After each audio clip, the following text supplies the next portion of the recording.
தற்போது கிடைத்துள்ள அண்மை செய்திப்படி தெலுங்கு பேசும் மக்கள் குறித்து அவதூறாக பேசிய விவகாரம் தொடர்பாக நடிகை கஸ்தூரிக்கு முன்ஜாமீன் மறுக்கப்பட்டுள்ளது.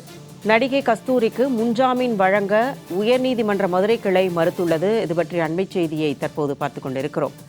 தெலுங்கு தேசம் மக்களை பற்றி அவதூறாக பேசிய வழக்கில் நடிகை கஸ்தூரிக்கு முன்ஜாமீன் மறுக்கப்பட்டுள்ளது.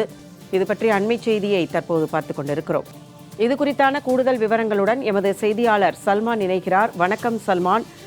தற்போது நடிகை கஸ்தூரியின் முன்ஜாமீன் மறுக்கப்பட்டுள்ளதாக தகவல்கள் தெரிவிக்கின்றன. இது பற்றிய கூடுதல் விவரங்கள் என்ன? சென்னை எழும்பூரில் கடந்த 3ஆம் தேதி நடைபெற்ற ஆர்ப்பாட்டம் ஒன்றில் பேசிய நடிகை கஸ்தூரி தெலுங்கு மக்கள் குறித்து அவதூறாக பேசியதாக குற்றச்சாட்டு எழுந்து பல்வேறு பகுதிகளிலும் புகார் அளிக்கப்பட்டது. இந்த நிலையில்தான் மதுரை திருநகர் பகுதியில் உள்ள நாயுடு மகாஜன சங்கம் சார்பில் அளிக்கப்பட்ட புகாரில் வழக்கு பதிவு செய்யப்பட்ட நிலையில் கஸ்தூரி மீது அந்த வழக்கு பதிவு செய்யப்பட்ட பின்பாக கஸ்தூரி சார்பில் முன்ஜாமீன் கோரி மதுரை உயர்நீதிமன்ற மதுரை அமர்வில் முன்ஜாமீன் கோரி மனுவானது தாக்கல் செய்யப்பட்டிருந்தது. இந்த வழக்கு விசாரணைக்கு வந்த பொழுது நீதிபதி ஆனந்த் வெங்கடேசன் முன்பாக விசாரணைக்கு வந்தது. அப்பொழுது நீதிபதி அவர்கள் குறிப்பிட்ட சமூக பெண்கள் அந்தப்புறத்திற்காக வந்தவர்கள் என குறிப்பிட்டு ஏன் கூறினார், எப்படி கூறலாம், அதற்கான அவசியம் என்னென்ன பல்வேறு கேள்விகளை எழுப்பியிருந்தார்.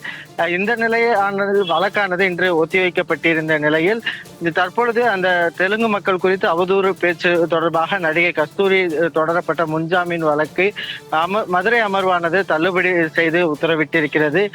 இந்த தள்ளுபடியை அடுத்து நடிகை கஸ்தூரி கைது செய்யப்படுவதற்கான வாய்ப்புகளும் இருக்கிறது. ஏனென்றால் ஏற்கனவே தமிழகம் முழுவதிலும் பல்வேறு மாவட்டங்களில் கஸ்தூரி மீது புகார் அளிக்கப்பட்டு வழக்கு பதிவு செய்யப்பட்டு தற்போது அவர் தலைமறைவாக உள்ளதாக தகவல்கள் வெளியாகி இருக்கக்கூடிய நிலையில் அவரை தேடும் பணியில் காவல்துறையினர் ஈடுபடுவதற்கான வாய்ப்புகள் உள்ளது.